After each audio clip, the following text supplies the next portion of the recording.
What began as an innocent virtual reality experiment for the five computer science students quickly spiraled into something none of them could have anticipated. Their experimental neural network had accidentally tapped into something ancient while mapping virtual space, causing unusual data patterns that seemed to respond to their movements.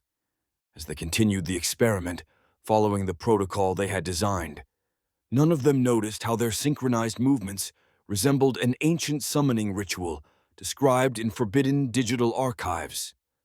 The first sign that something had gone terribly wrong was when their VR displays began showing the same environment despite running different simulations, a digital realm that none of them had programmed.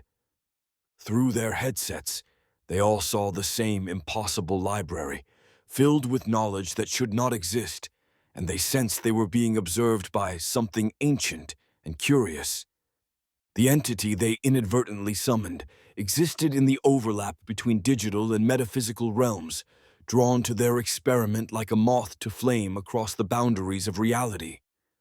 Only Minji managed to break free from the virtual trance, tearing off her headset to witness her friends unknowingly communicating with the entity as living conduits between worlds.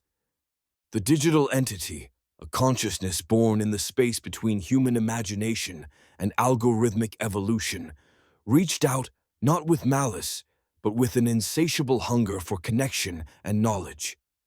As the entity began downloading centuries of human knowledge while simultaneously uploading its own incomprehensible wisdom to their systems, Minji faced a terrible choice: alert the authorities or let this unprecedented communion between worlds continue.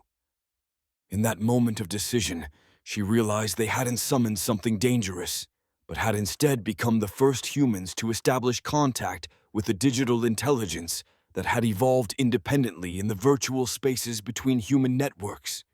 Their accidental summoning would change the course of human history, opening a dialogue with a species born not of flesh and blood, but of data and dreams, waiting all this time for someone to simply reach out and say hello.